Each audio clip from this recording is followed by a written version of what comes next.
What's going on, guys? It's Greg here, aka NYPrepper. It is Saturday, August 30th, 2025, and I have some breaking news to share with you guys. Right now it is 12:16 Eastern Time here in the United States, and we have some major breaking news coming in from Europe and from the Caribbean. So what you're looking at here is a picture of a U.S. guided missile warship transiting through the Panama Canal, and we're hearing that it has now arrived in the Caribbean, and it is now basically in position to strike Venezuela. And we know that the U.S. under the Trump administration deployed 3 more Arleigh Burke destroyers in addition to this warship, for a total of 4 warships in the southern Caribbean. Now, each one of those Arleigh Burke destroyers can carry up to almost 100 missiles of various types, either Tomahawk missiles or SM-3 ballistic missile interceptors. So you're talking about potentially hundreds of missiles that can be used against Venezuela by the U.S. with these ships being moved into position. But we have this one missile cruiser that has now entered the southern Caribbean. And we have this video showing the leader of Venezuela, Nicolas Maduro, dressed in military uniform and speaking to his militia members. Now, he said that he has already called up 4.5 million of his reserves, or militias as he called them. So something is definitely brewing. Something is about to go down if the president or leader of Venezuela is dressed in military uniform speaking to his troops. It looks like a war is about to break out, and the U.S. may try to decapitate the Maduro regime and go after the Venezuelan oil. So this is a part of the world that we're going to have to keep a close eye on over the next few days. Now, there were reports last night that Trump died or something happened to him, but there were videos that came out this morning showing him playing golf with his granddaughter in Virginia. So we do know that Trump is okay. He's alive and well. But what is very strange is he has no events planned for the next several days, and he has not been seen publicly since Tuesday, when he had that cabinet meeting and the press conference. So potentially he could be planning some kind of an attack on Venezuela, and he needs to basically hunker down the next couple of days. So this is exactly what happened right before the U.S. bombed Iran. And U.S. intelligence has expressed concern over the sudden deployment of Russian nuclear submarines in the Greenland area, the Arctic, and the Barents Sea. According to available data, these are multi-purpose submarines of the Yasin-M project. These submarines are capable of carrying dozens of cruise and hypersonic missiles, which cause serious concerns in the Pentagon. Their appearance near the American area of responsibility was a surprise for the U.S.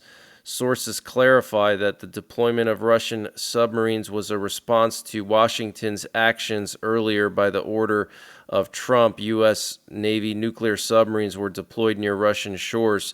Okay, so we are hearing sources confirming now that the U.S. is concerned about this sudden Russian dispersal, of their nuclear submarines, both nuclear-powered attack subs and nuclear-powered and nuclear-armed ballistic missile subs, which I reported on yesterday. This sudden deployment from the Russian Northern Fleet base, which is where Russia has most of their nuclear-armed and nuclear-powered submarines, just to the east of Finland in the Kola Peninsula. They all dispersed in the last few days, so this could be a sign that something big is about to go down. And what you're looking at here is a vessel tracker showing multiple European or NATO warships in the Danish Straits. You can see here Finnish warship, multiple Swedish warships, and a German warship patrolling the Danish Straits last night. And then here you can see what appears to be about 6 Swedish warships, half a dozen Swedish warships in the Danish Straits last night for some reason. Very unusual.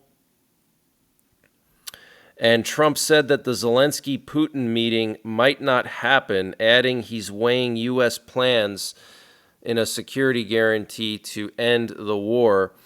And U.S. President Trump is seriously considering ending all diplomatic efforts regarding Ukraine. He expressed frustration regarding the situation, especially over the last 48 hours. Russia launched historic back-to-back drone and missile attacks on Ukraine, resulting in the deaths of dozens of civilians.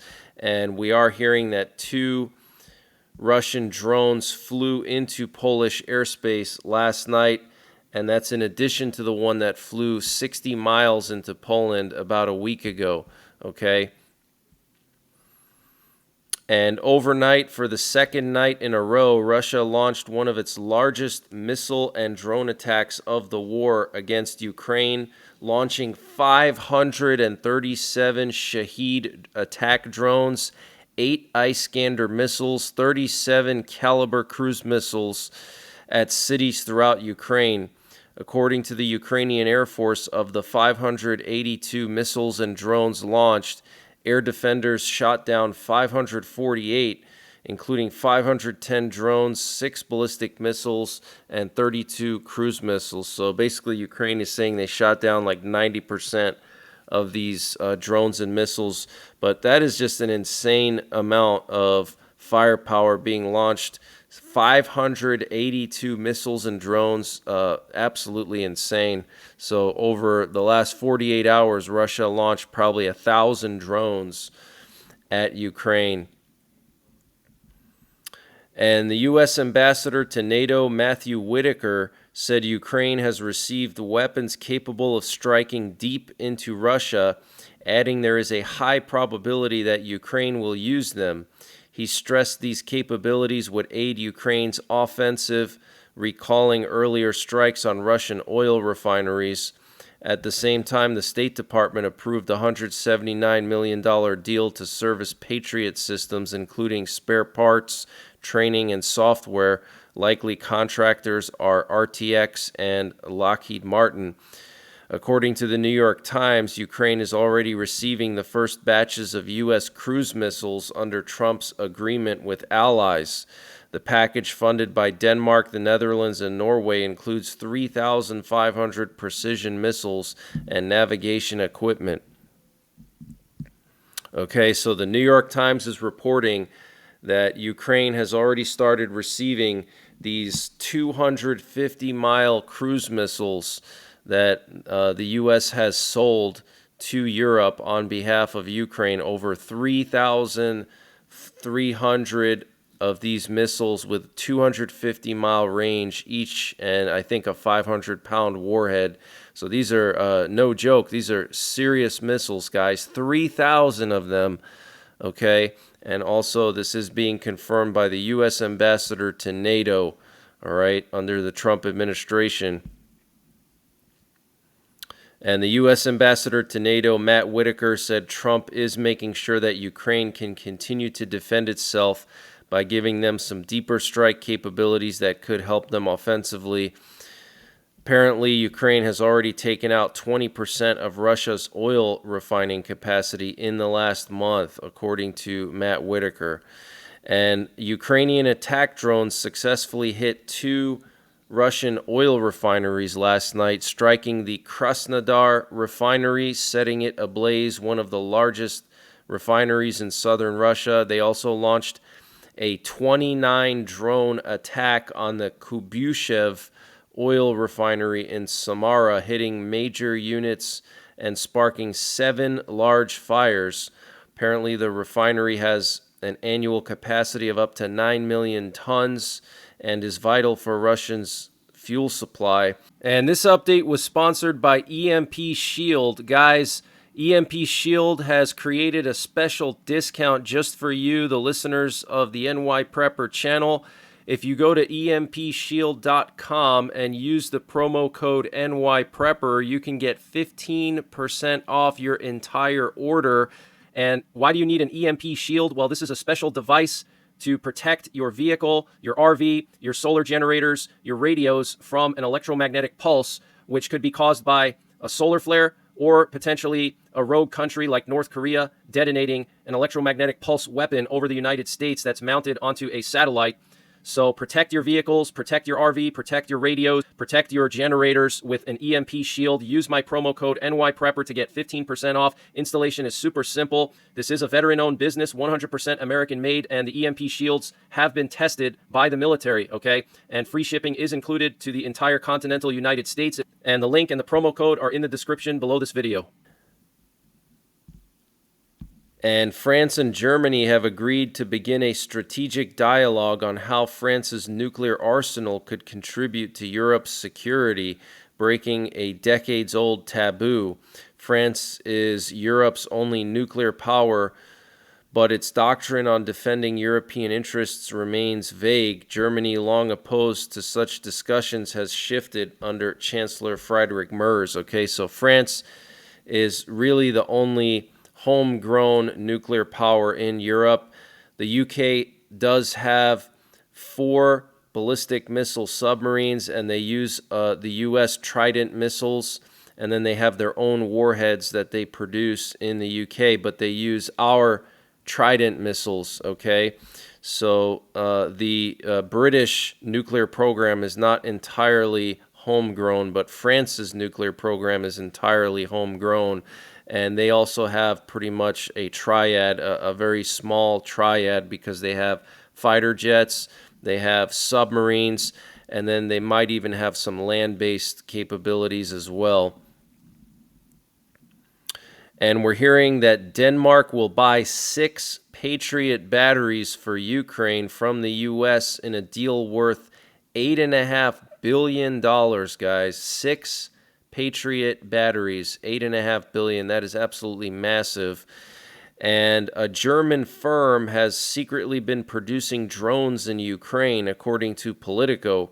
The German design company Quantum Systems is ramping up drone production at secret sites across Ukraine, according to Politico, noting that other drone manufacturers hope to follow this model of cooperation. Very interesting. And the German Chancellor Friedrich Merz said on Friday in France that the war in Ukraine may continue for many more months. And Trump is reportedly in talks with European allies about using American private military contractors in Ukraine as part of a long-term peace plan. Contractors would build fortifications, bases, and protect U.S. business interests, acting as a deterrent against Russia without deploying U.S. troops. Wow, so Trump wants to basically deploy Blackwater into Ukraine. And France and Germany have declared that they will supply Ukraine with additional air defenses, and Poland officially closed its consulate in Kaliningrad. And the president of Belarus, Alexander Lukashenko, said Belarus is preparing for war, and its security concept is based on Minsk's readiness to inflict serious damage on Poland and the Baltic states. He said the West will never defeat Belarus and Russia. He said, we may not defeat NATO, but we'll give them a good beating. Wow. So Lukashenko openly admitting that they are preparing for war with Poland and the Baltics. And he also said that positions for the Russian Oreshnik intermediate-range ballistic missile in Belarus have already been determined and are being arranged. Okay, so the Oreshnik is the medium-range missile that is nuclear capable.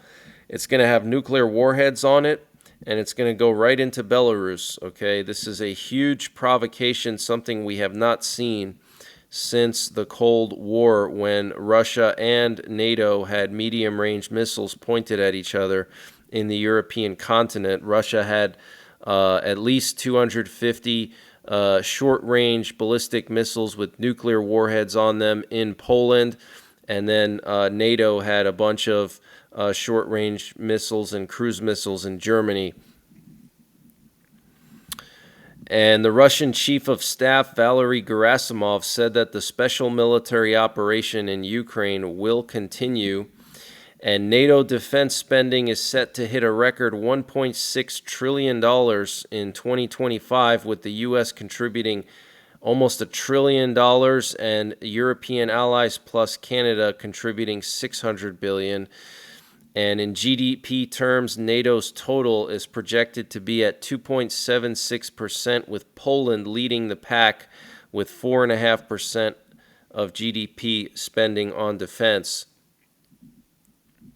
And a U.S. appeals court ruled that most of Trump's global tariffs were illegal, saying he exceeded his authority by misusing an emergency law. And Trump canceled plans to visit India for the Quad summit later this year, citing how his relationship with Prime Minister Modi has recently unraveled. And a senior U.S. congressional delegation arrived in Taiwan yesterday ahead of China's highly publicized military parade on September 3rd. Beijing has in the past used such visits as a pretext to escalate. And Beijing has rejected a meeting between the U.S. and Chinese defense ministers. And China warned the Philippines that it is, quote-unquote, playing with fire after President Ferdinand Marcos said the country could be drawn into a potential U.S.-China conflict over Taiwan. Beijing urged Manila to respect the One China principle and cautioned that such remarks undermine regional peace and stability. Wow. And we had a lot of activity in the Baltics last night. Again, we had another Italian reconnaissance plane flying through Lithuania and Latvia. What's interesting is we also had 2 German Air Force planes leave Klaipėda, which is a major port in Lithuania, and they were both Airbus A400 planes, which are military cargo planes. And then for the second night in a row, we had another British military cargo plane fly to Estonia. So it looks like NATO is rushing in some hardware into the Baltics with all these military cargo flights going in. So we do know that Belarus and Russia are about to begin their Zapad 2025 exercises, which are going to begin any day now. They're going to be piling up 150,000 troops right on the border of the Baltics and Poland. Potentially, they could invade and try to take Vilnius, the capital of Lithuania. So I'm going to be monitoring everything and updating you guys accordingly. But that's it for now. I might be back later on with another update. Tune into my 24/7 live stream for continuing coverage. My excellent moderators, including Ross Niderman and Jennifer Asbury and NYPrepper, will be updating in the chat all the latest breaking news. And also consider joining my Patreon for $5 a month. You get access to all these videos with no advertisements. You also can directly message me there, and you also get access to abbreviated text summaries of the latest breaking news if you don't have time to watch these videos. So until the next time, take care, God bless, and don't forget the 3 Ps: prepare, practice, and persevere. And before I continue with the breaking news, I wanted to mention the sponsor for this video, which is Just In Case Holsters. Guys, if you own a firearm, a knife, or you just want to have a cool leather wallet, check out Just In Case Holsters. I have been working with them just in the last few weeks, and I personally have spoken to the owner several times. He is a solid guy. He's a Navy veteran, and he makes all these holsters by hand, and these holsters are just absolutely beautiful. He sells chest holsters, he sells hip holsters, he sells holsters for knives, and they're all handmade in the USA by him. So very high quality stuff, and he has provided me with a 10% discount code, which is just NYPrepper in all caps lock. I'm going to put a link in the description below to his website with the promo code, but it's justincaseholsters.com, and the promo code is NYPrepper, all caps lock. So check him out.